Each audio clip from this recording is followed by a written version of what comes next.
welcome back to the Citizen channel. Hope you're all staying safe and well as we reach the climatic end of the season. 3 games left, of course. We've got another Pepsi 11 as we take a trip to Creighton Cottage, Fulham versus City, 11th of May 2024, 12:30pm kickoff. Yeah, bit mixed emotions about early kickoffs. Sometimes we do okay, but of course, I think they have them training to sort of in the times that the kickoffs take place and stuff like that, don't they? So obviously they'll be going down to London, I assume, on Friday anyway for this one.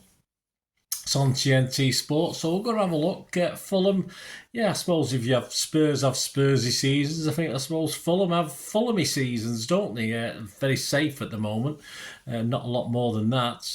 Has Pep any reason to change a winning 11? We'll have to see, won't we, on this one? But we'll have a look at Fulham and what we're going to do. Please, I'll have some information at the end on ways to help support the channel. If you like what I try and do, be much appreciated. But we'll get on with the show, shall we? Let's talk about Fulham. The last 6 league games, they've only won one of them. They drew 0-0 at Brentford. They drew 1-1 with Palace at the Cottage. They lost to Liverpool at the Cottage. They beat West Ham away 2-0. You never like West Ham. You never know quite what you get with them, do you? Fulham 0, Newcastle 1, and then Forest 3, Fulham 1, of course. So not great. And after us, their final game of the season is away at Luton. You don't particularly think they're going to come away with that with 3 points. Their top men, Muniz has scored 10 and 1 assist. Cordova Reid has scored 7, 4 assists. Iwobi, 6, 2 assists. Willian, 5, 2 assists. Jimenez, 5. Harry Wilson, 4, 7 assists. So it's spread around a little bit. They are not scoring for fun, obviously. They currently sit 13th with 44 points with a -4 goal difference. The home record is far better than their away one. They took 29 points against 15 at home. They've won 9, drawn 2, lost 7, scored 31 and let 20 in. So, yeah, not too bad. They're not scoring lots of goals, but they're not getting battered week in, week out on that average. So a team that on the day can cause problems, but we've not had too many days, have they, this season? Of course, back in October 2023, old Silva, the manager, agreed to a new deal until 2026. He led Fulham to their first ever League Cup semi-final, so a bit of an achievement. They beat Everton on penalties, of course, to do that, and he's done an okay job, Marco Silva. Of course, if you look at the players, apart from the ones I've just mentioned, they've got a certain guy called Adam Traore, isn't he? A name that sends chills down my spine anyway. I think we have played him since he sort of tore us apart once or twice for Wolves. But he always worries me. I'll be absolutely honest about it. But Fulham, though, generally nothing to play for apart from pride. They can be anything in this. They can be relaxed. They can sort of take the foot off, not worry too much and play a good game. Though the problem they've had all season, they can be a little bit wasteful up top. So we can only hope that this will continue in this game because we desperately need a victory, don't we? So yeah, that's them. We don't really know what's going to happen with Fulham, in fairness, but if we do certainly if we carry on from where we left off against Wolves the other day, that brings us to our boys, we should be able to do the job, shouldn't we? The squad against Wolves: Ederson, Walker, Kanji, Aki, Gvardiol, Rodri, Kovacic, De Bruyne, Foden, Bernardo and Haaland. On the bench: Ortega, Diaz, Stones, Grealish, Doku, Alvarez, Gomez, Nunes and Lewis. There's not much to believe that Pep should make too much changes to that, I don't think. We just had 7 days rest. I think everyone seemingly came out after the Wolves game. We've not seen any niggles or any comments in the press of the back. I'm recording this on Wednesday, so this will probably be the first day back after a couple of days rest, or they might come back on Tuesday, but I've not seen any training pictures yet. So I think Pep's sort of decided now with a full squad, seemingly, his best 11 to 13 players to see out the season. I think you won't see a lot of changes, certainly over the next 3 league games, unless the situation changes and we've perhaps either lost the league or won the league, and then obviously he might play around with the last game or two. I see a little change to his Wolves starting 11 for this one. A fully fit Stones, of course, is always an option. perhaps an option to Walker, but hard to say any other defensive changes. Although, again, another one, Diaz doesn't weaken anything for me. Playing Diaz, but of course with Akanji and Ake doing the business as a pairing, it's hard to see what he's going to do with Diaz, in fairness.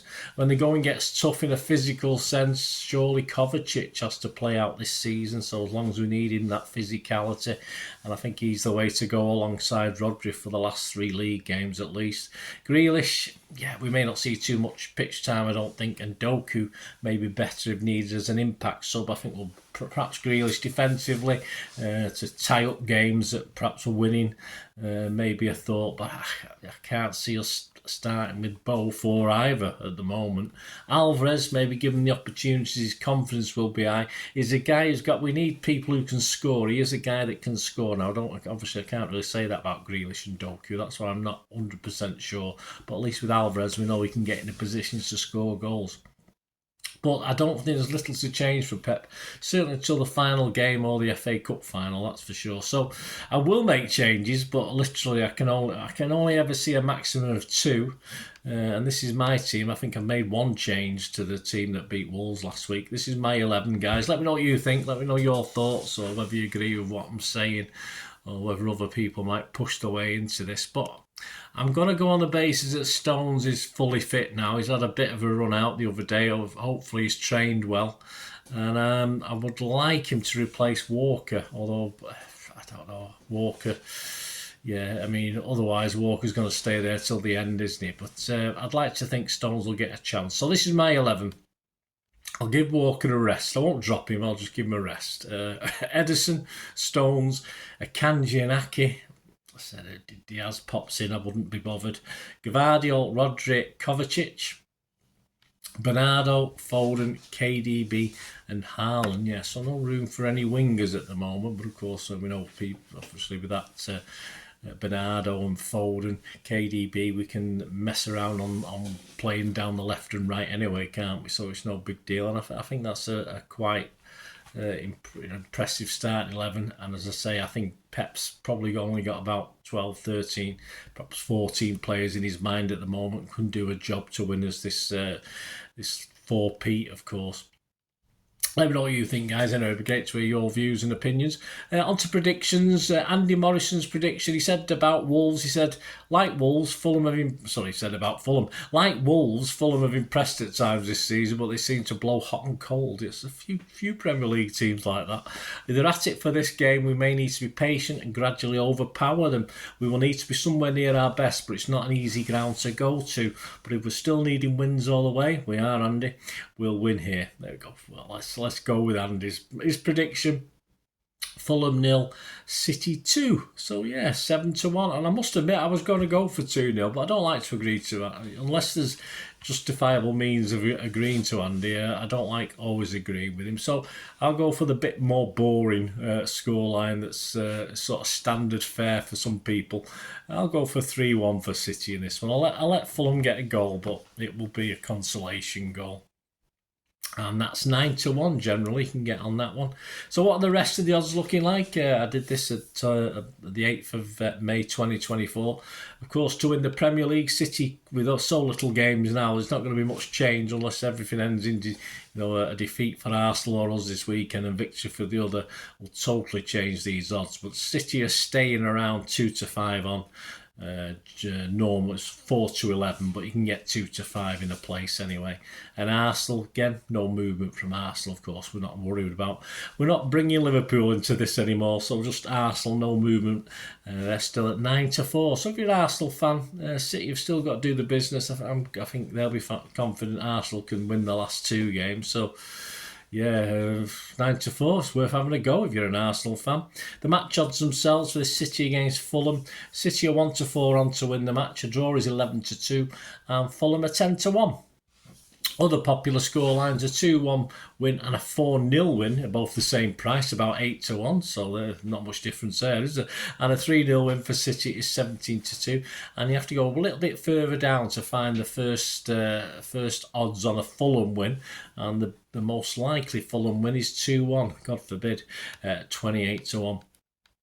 So there you go, guys. Let me know your thoughts. Let me know your Pepsi 11 or any changes you'd make to my guys, and any sort of things I've not probably covered as far as players are concerned. But perhaps someone who you think might come into the team that I've not sort of give any credence to. There will be a Pepsi 11, of course, preview show for the Spurs game on Sunday, but of course between then and now we'll have a story of the game and a player rating show, of course, on this Fulham game. So they should be out Saturday or Sunday, and there will be a preview show for Pepsi 11 preview show for Spurs on Sunday. Hope you enjoyed the content, guys. That button's there for pressing. If you're not already subscribed, it'd be great to have you on board. You can follow me on Twitter, or X as it's called now, at Bernard_Deneen. And of course, you can follow me on Facebook at Bernard Deneen on Facebook as well. And if you're interested in sponsoring or supporting the channel in any way, just give us a shout. You can contact me through X or Facebook or through this YouTube channel, through the comments. I've got a couple of plans for next season. Some interesting stuff for you guys as well. So on ideas for what to do going forward with this show and this feature. So we just need a shout out. You just want me to shout out for something. It could be a charity thing, could be anything you want to shout out on. I'll stick it on. I used to do it on a regular basis. Tend not to do it too much now because it's obviously a time constraint. But just let us know and I'll sort it out for you. Anyway, hope you enjoyed that, guys. Hopefully I'll see you very, very soon. All I ask until we meet again is stay safe, Blues, don't I? Come on, City. Bye for now.